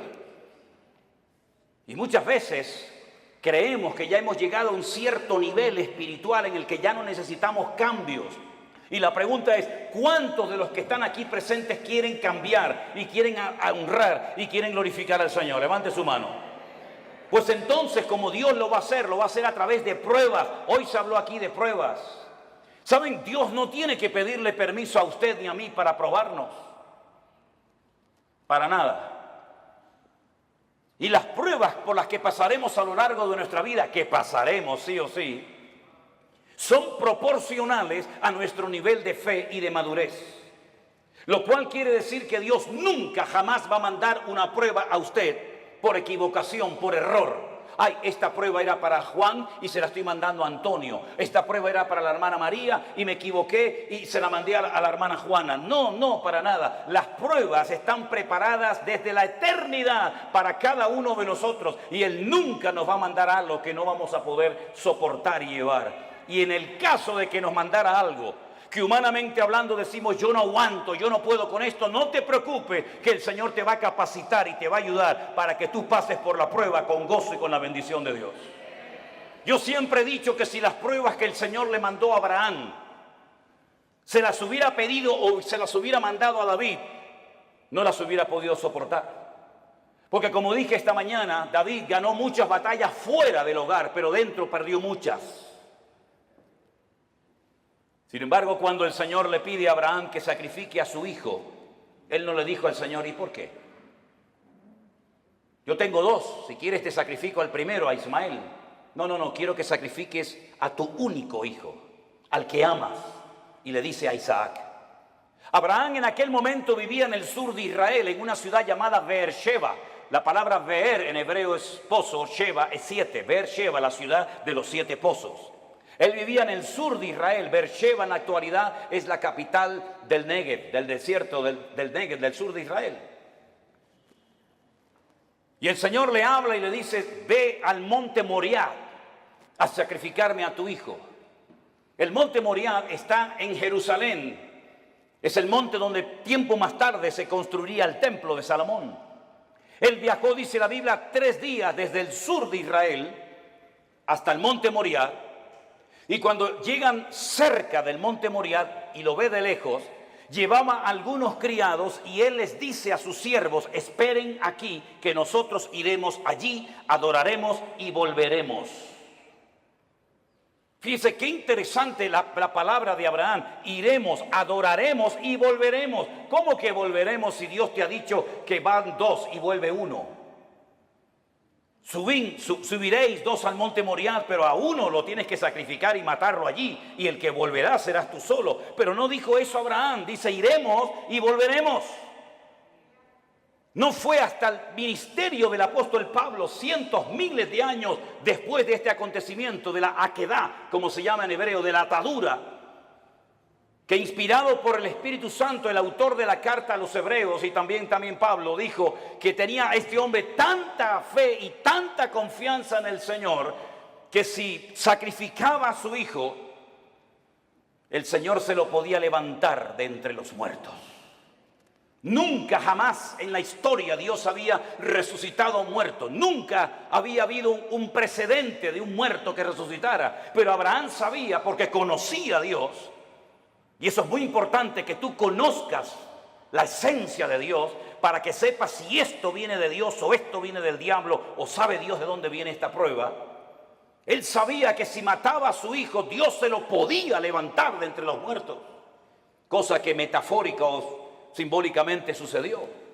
Ahora, muchos se han imaginado toda la vida que Isaac era como un niñito pequeño, que si no quiere ir lo empujo y lo llevo a la fuerza. No se equivoque, no es así. Yo he visto en algunas iglesias y he visto en las escuelas dominicales que presentan a un niño de 7, 8, 9, 10 años, que el papá lo sube encima de un altar, lo amarra, saca el cuchillo y lo va a matar. Es que no es así lo que cuenta la Biblia. Si usted saca cuentas, podríamos ir por los textos para demostrarle lo que le digo. Isaac tenía en ese momento 40 años. 40 años tenía el hijo de Abraham. Y por eso dice que iban ambos juntos, porque Isaac no era tonto. Isaac sabía perfectamente que un sacrificio necesita de una víctima, de un animal, cordero, cabra, oveja, buey o lo que sea. Y por eso él le dice al padre, padre, veo que llevas el fuego.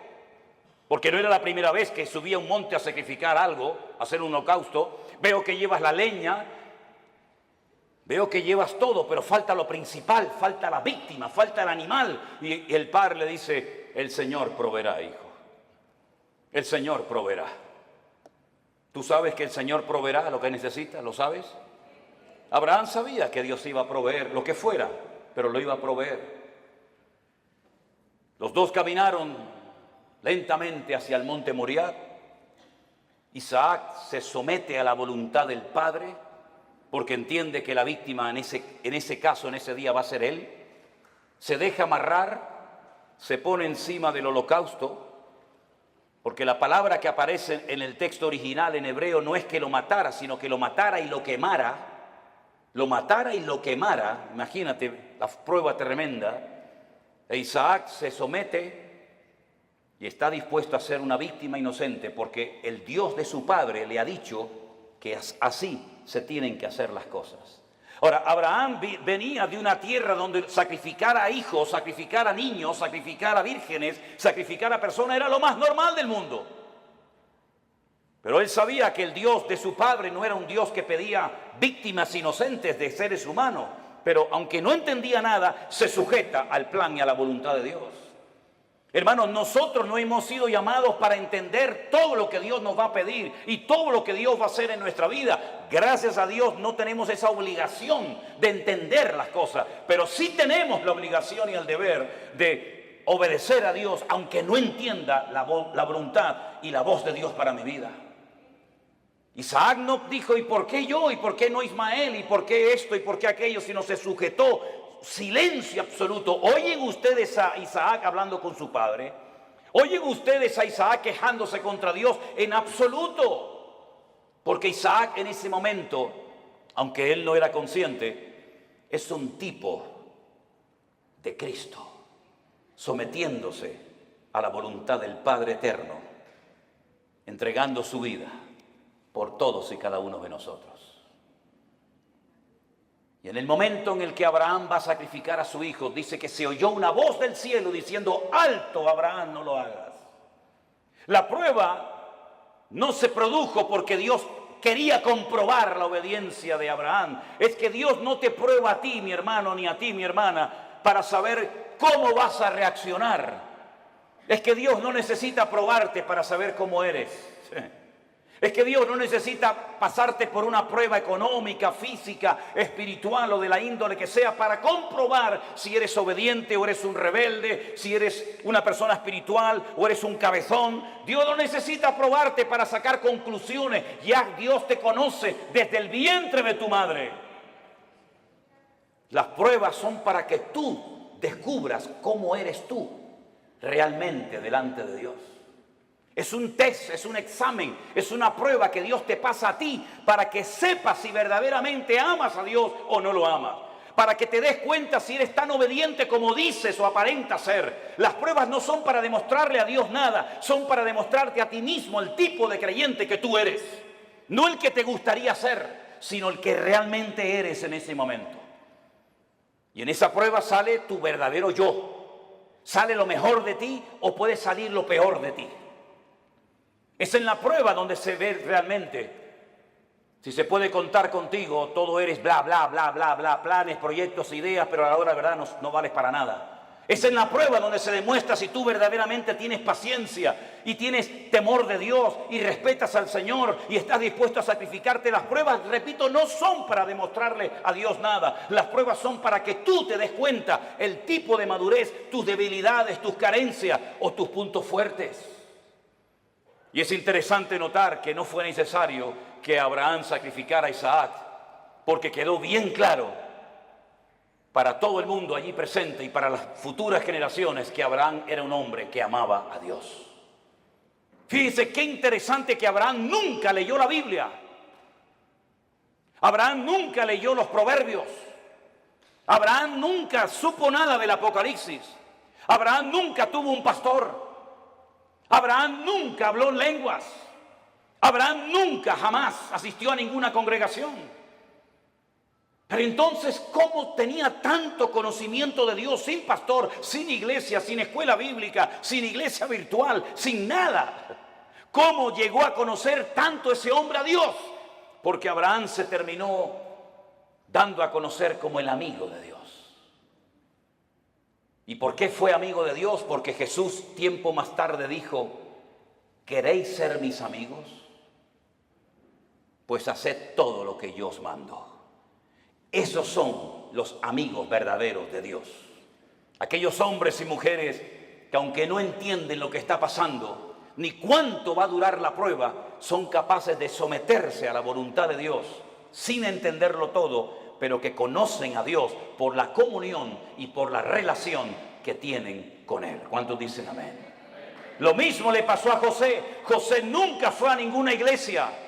José nunca tuvo un pastor que le instruyera, que le ayudara, que le aconsejara. José nunca leyó la Biblia, pero cuando llegó el momento de la prueba más grande de su vida, Él salió corriendo porque él dice, ¿cómo voy yo a pecar contra mi Dios haciendo semejante cosa? ¿Cómo él sabía si no estaban los 10 mandamientos escritos?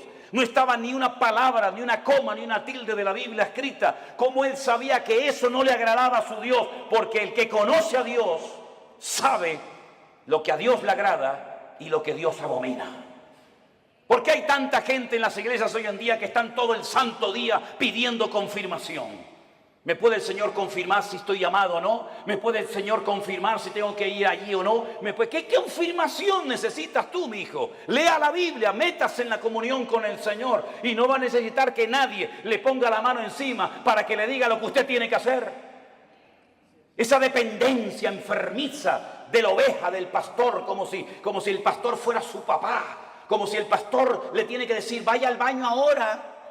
No, ahora no vaya al baño, vaya para allá. No, eso no es así, hay que ya crecer, hay que madurar, hay que aprender a ser autodidactas, porque llegará el momento que no existirá iglesia virtual, que no nos dejarán predicar en YouTube, que no nos dejarán predicar en Facebook. Llegará un momento que nos arrancarán las Biblias, llegará un momento que nos perseguirán, y en ese momento todo lo que han aprendido, si es que han aprendido algo, es lo que te va a mantener firme contra los ataques que vendrán en el futuro, mi querido hermano. No dependa de mí, por el amor de Dios, no dependa de la iglesia, dependa del Dios Todopoderoso, aleluya.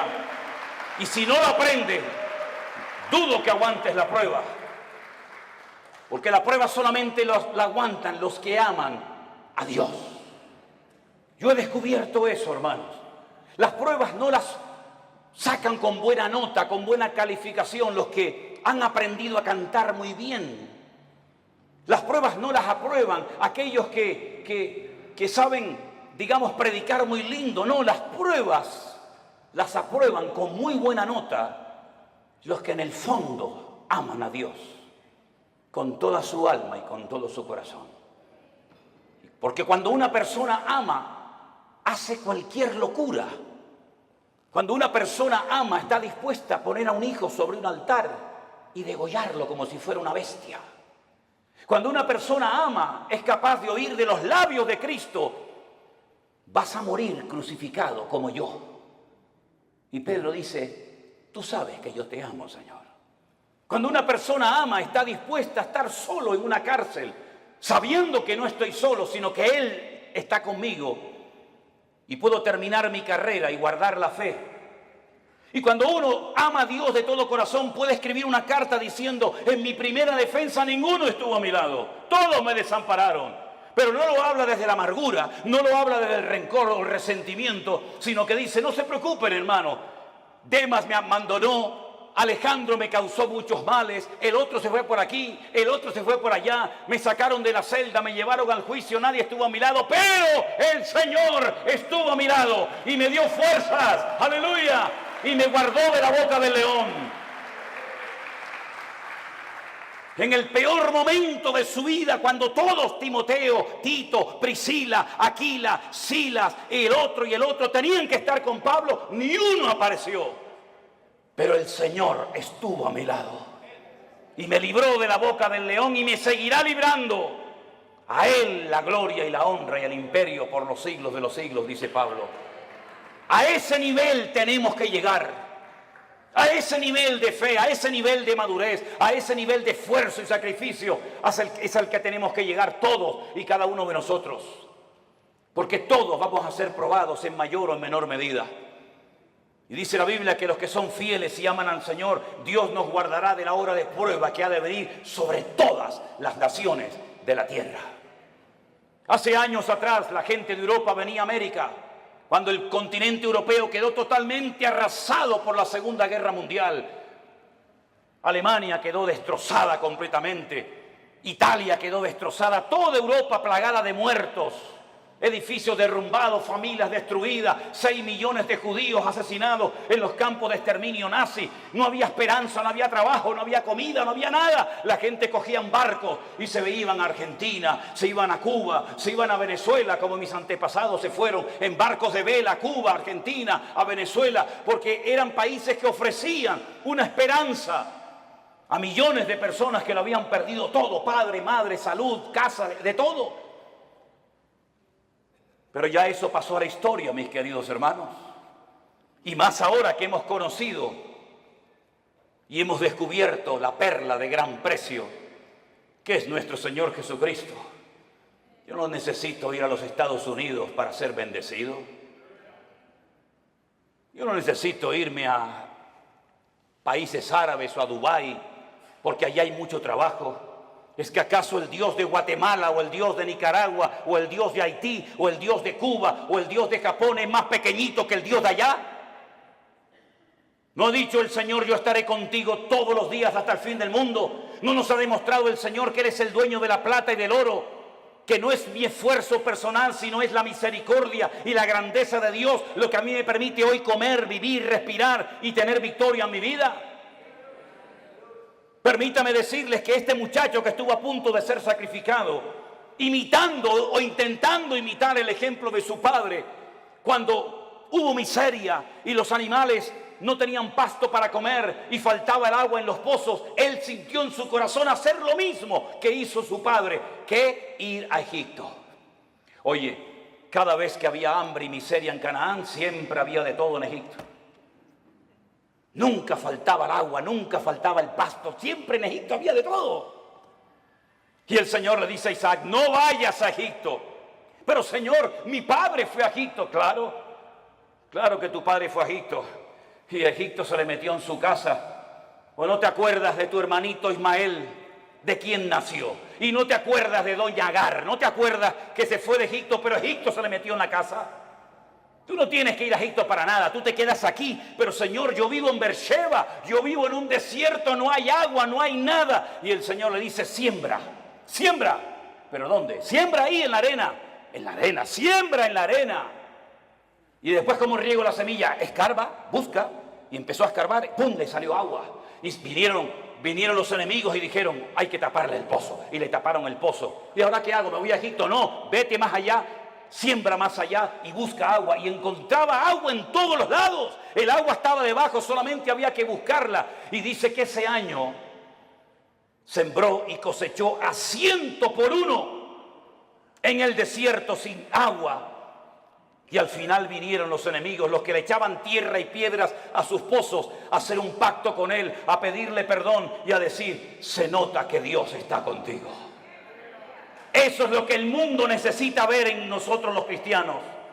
Que nuestra dependencia no está del dólar, nuestra dependencia no está de los países del norte. Nosotros dependemos del Rey de Reyes y Señor de los señores. Y el Señor está contigo como poderoso gigante. ¡Alabado sea Dios! ¡Aleluya! ¿No dice el Señor que yo soy el Dios de la plata y del oro?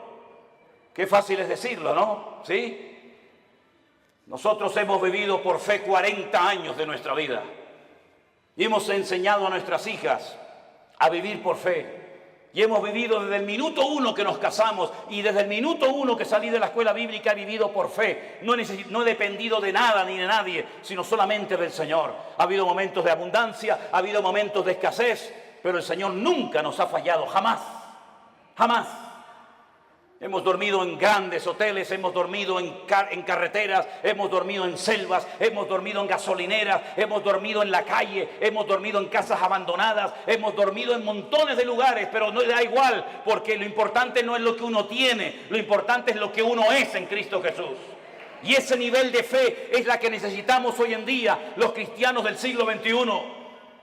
Yo decía esta mañana y se lo recuerdo que a veces el mundo se ha metido de tal manera en nuestras vidas que parece que si no tenemos el último zapato, la última camisa, el último teléfono, la última computadora, como que nos entra la depresión. Y yo pregunto, ¿qué tenía Pablo? ¿Qué tenía Pedro? ¿Qué tenía Santiago? ¿Qué tenían nuestros hermanos en la Segunda Guerra Mundial? No tenían nada, pero cuanto menos tienes es cuanto más el Señor está contigo. Y esa es la vida que el Señor quiere que vivamos. Por eso yo siempre he predicado y lo digo. Hermanos, la Biblia que predicamos es la misma. El Espíritu Santo es la misma. El Salvador es el mismo. El poder de Dios es el mismo. Pero la iglesia no es la misma. No, la iglesia no es la misma. He conocido cristianos en Estados Unidos, mejor dicho, pastores, que me dicen, ¿saben lo primero que me pregunta una persona cuando viene a nuestra iglesia pensando en la posibilidad de hacerse miembro de la iglesia? Digo, no, dice, ¿tienen buenos aparcamientos, buenos estacionamientos para los carros aquí? ¿sí? ¿Tienen aire acondicionado las clases de los niños? ¿Sí? ¿Las butacas de la iglesia son de madera o son así mulliditas? Y cuando pasan la lista y tienen todo lo que sus necesidades demandan, ¿se hacen o no miembros de esa iglesia? Yo te mandaría un tiempo a África, a Corea del Norte, a Irán, a Pakistán y a lugares donde los hermanos a escondidas de noche tienen que ir con un pico y una pala a romper bloques de hielo así de gordo y bautizarse en lagos helados para que no los maten las personas que están a su alrededor. Te mandaría a lugares donde solamente hay una Biblia para toda la iglesia y los hermanos se la pasan de unos a otros durante varios días y la copian a mano. Y yo tengo Corintios, yo tengo Efesios, yo tengo Gálatas, yo tengo Romanos, yo tengo los Proverbios, porque hay una sola Biblia para toda la iglesia. Cuando estábamos en Kenia y nos enfermábamos y lo primero que pensamos era en ir al médico, los de allí nos decían, no, no hace falta. ¿Cómo que no? Dice, no, vamos a orar, vamos a orar. Porque sabían que tal vez no tenían dinero para medicinas, pero tenían a su alcance el poder de Dios. Nos hemos hecho tan burgueses espiritualmente hablando que si se retrasa la comida 10 minutos ya nos ponemos nerviosos. Nos ponemos tan nerviosos cuando faltan determinadas cosas y después algunos me dicen, no, yo quiero servir al Señor. Me vino uno una vez a la iglesia y me dice, yo quiero servir al Señor. Y estaba de pie y yo estaba poniendo la moqueta en la iglesia con un señor ya muy mayor. Y le digo, ¿y por qué no te agachas y me ayudas a poner la moqueta de la iglesia? Y me dice, es que yo soy cantante, yo soy músico. Digo, tú eres un idiota. ¿Cómo que cantante y músico? ¿Los cantantes y los músicos no trabajan? La Biblia dice que el que no quiere trabajar, que no coma, es decir, que se muera de hambre. Eso dice la Biblia, ¿eh? No quiere trabajar, no coma. Y el que no come ya sabe lo que le pasa. ¿No trabajaba el Señor? Dice, yo trabajo y hago la obra del que me envió. En otras palabras, mis queridos hermanos, la iglesia tiene que despertar y darnos cuenta de que si la iglesia sigue viviendo como ha vivido en estos últimos 30, 40, 50 años, por eso la iglesia entró en una decadencia, por eso el mundo se metió en la iglesia, por eso la gente ha salido herida, por eso la gente ha comido veneno y comida caducada en las congregaciones. ¿Por qué? Porque nos hemos agarrado a cosas y hemos convertido la iglesia en el campo, cuando la Biblia dice que el campo es el mundo, no la iglesia. Y por eso para algunos la iglesia virtual era una locura, porque necesitan el púlpito, necesitan la banca, necesitan tocar. Y el Señor nos ha enseñado que sin púlpito, sin banca, sin nada, el Señor ha alimentado y bendecido a su pueblo en todas las naciones de la tierra. Por eso yo les animo a todos y a cada uno de ustedes que no olviden todo lo que hemos aprendido desde marzo del 2020 hasta el día de hoy. Que no tengamos una amnesia, sino que recordemos todo lo que el Señor nos ha venido enseñando y mostrando día a día. Estos testimonios de gente cambiada, estos testimonios de gente sanada, testimonios de familias restauradas, todo esto lo ha hecho el Señor sin necesidad de que una persona sea la estrella y el protagonista. La obra la ha hecho el Señor nuestro Dios, al cual le damos a Él siempre toda la gloria y toda la honra. Aleluya. Así que, mi querido hermano, Dios sí que nos guardará de las pruebas, claro que sí, pero nuestro nivel de madurez tiene que ser elevado. Me sorprendió mucho cuando fuimos a la cárcel el otro día, los pastores, sí, pastores que están allí también cumpliendo condena, privados de libertad, pero saben que ese es el momento y el lugar donde tienen que estar atendiendo y ministrando a otras personas. Cada uno de nosotros tenemos un lugar en el cuerpo de Cristo. Yo sé cuál es el mío y cuál no es el mío. Pero yo quiero que usted cierre sus ojos en esta tarde y a partir de hoy se proponga seriamente decirle al Señor cuál es mi sitio y cuál no es mi sitio. ¿Qué tengo que hacer y qué no tengo que hacer? ¿Qué tengo y qué no tengo? Pedro le dijo a aquel paralítico, no tengo. No esperes de mí plata y oro porque no tengo, pero lo que tengo te lo voy a dar. La Biblia dice que antes de que una persona sea usada, primeramente tiene que ser probada. Nadie puede ser usado en el reino si no es probado primeramente. Y el Señor sabe cómo probarnos y cuánto tiempo probarnos. Dígale al Señor, enséñame a gozarme en las pruebas. Descubre mi corazón para que realmente me dé cuenta si verdaderamente yo te amo o no te amo tanto. Hemos visto que el Señor nos ha bendecido, nos ha prosperado, nos ha usado. Pero todavía queda mucho camino por recorrer, hermanos. Muchas almas, muchos países que visitar, muchos lugares donde ir. Y si somos fieles y obedientes al llamado de Dios, Dios seguirá guiando nuestros pasos y fortaleciendo nuestras vidas. Señor, te damos gracias en esta tarde por este día de victoria, de bendición que hemos pasado juntos, Señor. Gracias por los hermanos que se han bautizado. Gracias por los testimonios que hemos oído. Gracias por el tiempo que hemos podido pasar juntos en armonía. Pero sabemos que estos solamente son unos pocos días, que la vida realmente está allá afuera esperándonos. Yo te ruego, Señor, Dios del cielo y de la tierra, que traigas madurez a nuestros corazones y a nuestras vidas. Que estemos dispuestos a ser probados y a gozarnos en las pruebas. Bendito sea tu nombre, Señor. Busque a alguien en este momento y ore con él junto, por favor. Busque a alguien, sea esposo, sea su marido, sus hijos, un hermano que no conoce de nada, da igual. En estas reuniones, en estos encuentros que hacemos, se produce algo muy bonito.